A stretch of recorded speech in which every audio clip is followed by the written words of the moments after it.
What if I told you there's a version of Genesis the world forgot? A version so powerful, so disruptive, that umpires tried to erase it from history. But they failed. This isn't just a book. It's a survivor. Erased from the West, dismissed by scholars, but fiercely protected for millennia in the remote highlands of Ethiopia. This is the story of the Book of Jubilees. Forget everything you think you know about creation. This is the director's cut. It reveals a universe teeming with angels, a sacred timeline of existence, and a story of humanity so profound, so detailed, that the Western world simply couldn't handle it. Are you ready to discover what was deliberately hidden from you? The Book of Jubilees doesn't claim to be a story passed down by generations of men. It claims to be a direct revelation from an angel to Moses, right there on Mount Sinai. It's presented as a hidden history of the world, delivered by a celestial messenger. The angel unveils a story of creation that restores the structure that Genesis only hints at.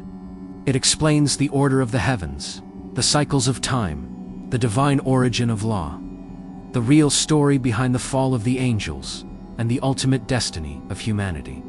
Think of it this way: where Genesis provides a beautiful sketch, Jubilees delivers the detailed architectural blueprint.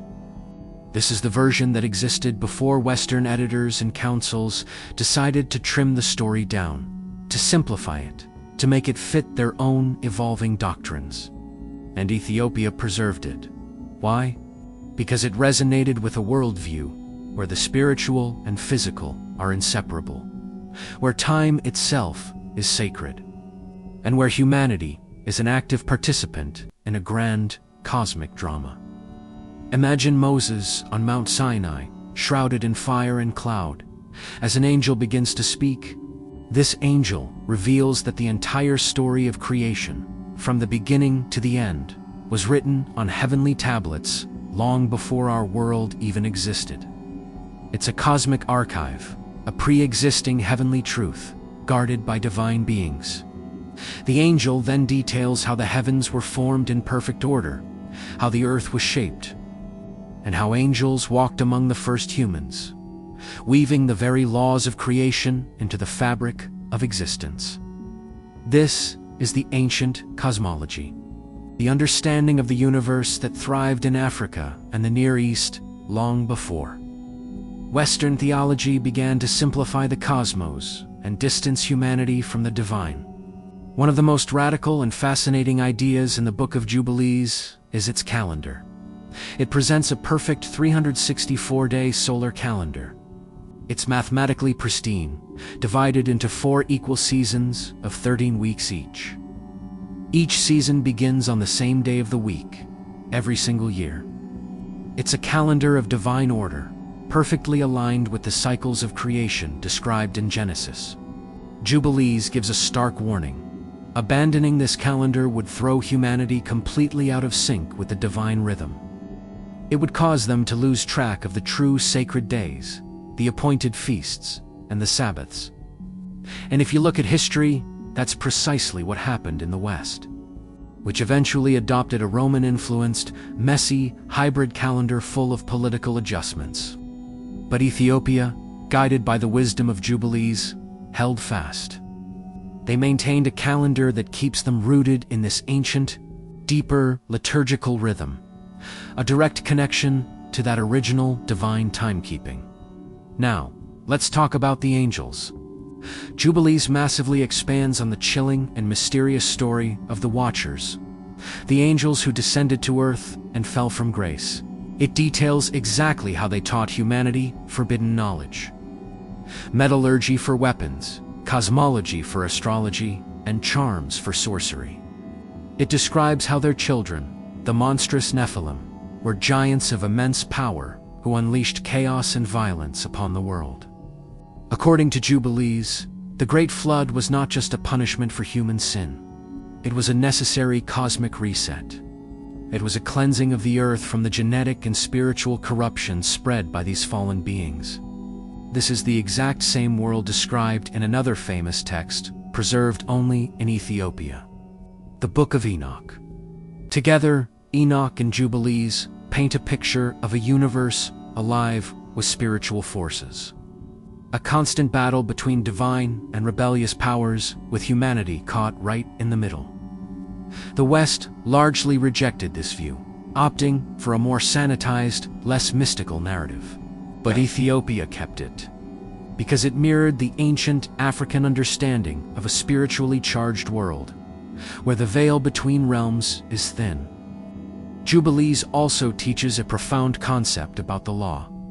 It argues that the laws given to Moses on Sinai weren't new commands, invented on the spot. They were ancient statutes, pre-existing principles of cosmic order that were written in heaven from the beginning of time. This includes the dietary laws, the rules of purity, and the observance of sacred times. These weren't just arbitrary rules. They were presented as ancestral wisdom for living in harmony with creation. While Western thought often dismissed these as outdated Old Testament rules to be discarded, Ethiopian Christianity embraced them as timeless truths. It's one reason why their traditions feel so ancient, so deeply rooted, and so connected to the earliest forms of the faith. And here is a crucial point, a key reason why Ethiopia cherished this book so fiercely. The Book of Jubilees provides detailed genealogies and histories that place Afrikand, the descendants of Ham, including Cush, Sheba, and Ophrot, the very heart of the sacred story. Not as a peripheral footnote, it affirms Africa's central and honored role in the divine narrative of humanity. This wasn't a story about a foreign people in a foreign land. It was their story. So the big question is, why did the West reject this book? Why was it banned, burned, and forgotten? The reasons are complex. It directly contradicted the Roman calendars that the Western Church eventually adopted. It preserved inconvenient and detailed angelic teachings that later theologians found problematic. It upheld the eternal validity of ancient laws that the West wanted to move beyond. And fundamentally, it presented a mystical, spiritually charged worldview that clashed with the growing tide of Greek-influenced rationalism that came to dominate Western thought. The West wanted a faith that was neat, tidy, and controllable. Jubilees was wild, ancient, and cosmic. But Ethiopia refused to let its history be edited. It held on to this book, not just as scripture, but as a vessel of truth, a container of memory, and a cornerstone of its identity. The Book of Jubilees isn't just a lost book. It's a testament to a truth that refused to be silenced. It's a window into a different world, a world where angels and humanity were deeply intertwined, where time itself held divine secrets, and where the universe was alive with meaning. The West chose to forget.